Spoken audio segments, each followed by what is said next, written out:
Hello and welcome to A Wheel Thing TV. I'm Dave Canole. This week we're checking out the 2016 Toyota Land Cruiser. This is the GXL with the 4.5 litre diesel V8.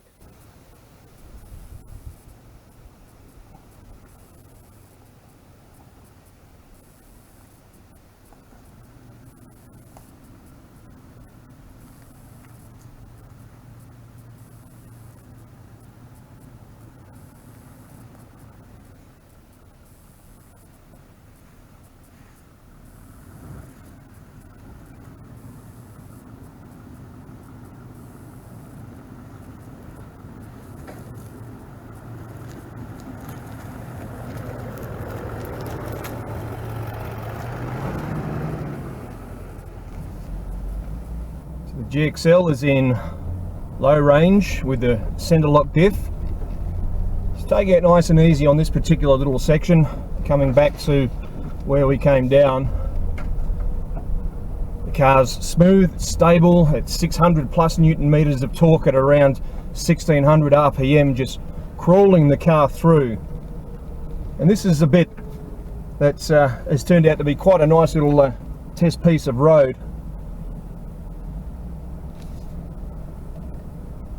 We'll just ease it up through here.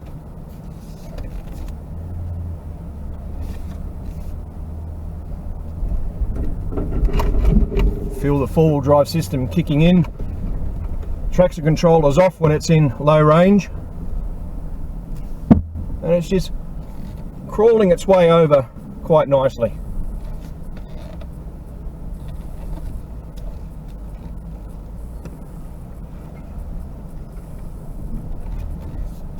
And back up to the main track, and that kinetic suspension doing a fantastic job underneath this 2-ton plus behemoth of a car. She's certainly a big girl, the GXL Land Cruiser, painted in the sapphire silver. The main change in real terms to the exterior is up the front, and there's more than a hint of Ford Ranger in there, but really what they've done is just extended this silver bar across and split the headlights in there. It's just unfortunate as a result. It does look a little bit like one of its competition. Big solid car, as you can see, the big scoops in the front bonnet. Well, the bonnet, you know what I mean. But around the back, slightly unusual nowadays, in that we do have a split fold tailgate. No power on it though, and with room for 7 passengers. Air conditioning vents as well come standard in the GXL, and typical Land Cruiser. It's big, it's roomy, and certainly a lot of fun to drive. It's a fairly simple layout for the dash: speedo, volts, oil temperature, fuel level, the usual stuff that you'd find in a fairly basic looking design dash, but very clearly laid out.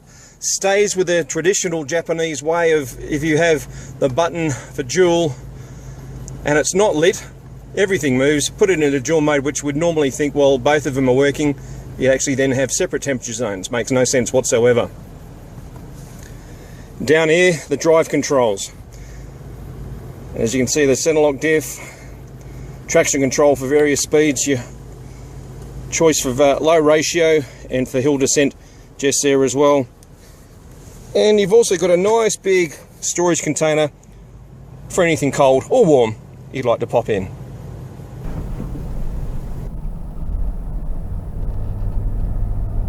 Certainly some little tracks like this where the Land Cruiser uses its four-wheel drive and that massive V8, combination of gravel and granite.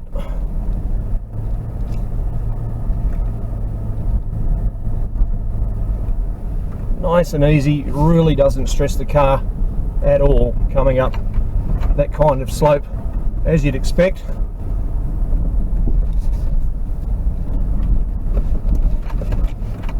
And simple as that.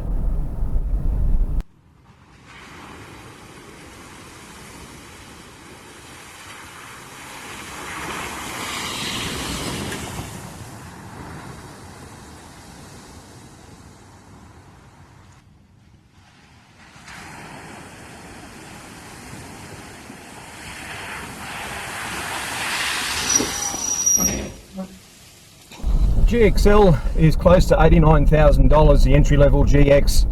It's about 82, 83 drive away, that is, by the way. And it's certainly well worth the dollars spent in taking this car off-road, but it's just as equally adept on the road. Toyota have certainly invested a lot of time in the Land Cruiser name, and of course the legendary off-road capabilities that it has since it first came out, what, in the 1960s. It's been a sensational car to spend a week with, and it's one of these rare occasions where a wheel thing really wishes that we could keep this. www.awheelthing.com, and we'll have links in there in regards to the kinetic suspension as well. As we get ready to sign off, we'll take it for just one more splash, as the Wheel Thing says. In this week's episode, thank you for watching. I'm Dave Canole.